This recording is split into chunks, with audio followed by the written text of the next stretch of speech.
Okay, let me stop playing before TikTok thinks I'm a criminal. But now that I have your attention, I do want to talk about mental health. And I know it's boring and it's cliche, but it's like you come on here, you watch people play with pancakes and make houses out of paper straws and plastic bags, but you won't take a couple of seconds to understand why you feel the way you do. Aren't you tired of being depressed? Aren't you tired of suffering from anxiety? Like, I thought you said you were going to stop comparing yourself and being envious and living your best life. And no, I'm not here to judge you. I'm just here to be honest with you. And no, I'm not going to give you the cliche, standard, typical, oh, when it comes to your mental health, all you have to do is read a book and bake cookies and cakes. Now, it's not to say that those things are not true, but it's more than that. Okay, so let me go ahead and let me get rid of that because that's not important. The first thing you need to do is confess. These are my confessions. Shout out to Asha Raymond. You have to admit that there is something wrong, that you feel hurt, that you've been betrayed, that you've had backstabbers whole time that want to take your place, smiling in your face.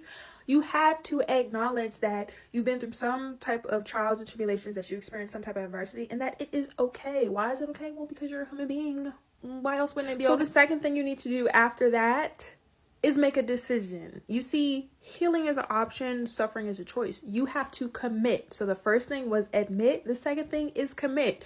Do you want to become better? Do you want to heal yourself? Everyone in the world is not going to heal. Everyone doesn't have to heal. I'm not here to force healing onto people. But if you want to become better, if you want to grow, that means you have to be willing to let go and move on and move forward. Okay? So the third thing you need to do once you make your decision, once you committed and decided, you know what, I want better, so I'm going to become better, is understand the purpose.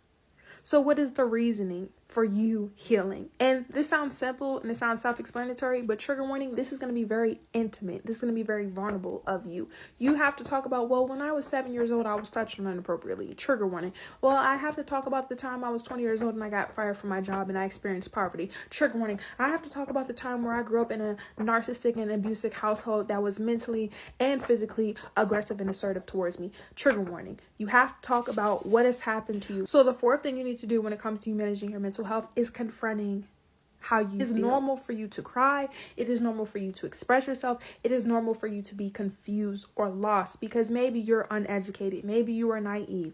Maybe you made certain choices that you're not too proud of. Maybe you didn't have the finances, the tools, or the resources, but now you know better because you're choosing to do better. So lastly, the fifth thing you need to do is process everything that has happened to you. And this is going to take a lot of time, energy, and effort. You have to be able to feel everything because there are stages to grief, okay? Then you can move forward because lastly, in order for you to have a solution, you have to be willing to let go of it. You have to make peace with your past, and that involves forgiveness. So if you're interested in more videos like this relating to specifically mental health, drop the word mental health in the comments or let me know what you think of today's video, as well as follow me here on TikTok. It's your favorite mental health specialist. And if you want to see this video in a long-term format, head to YouTube at TyGuidance.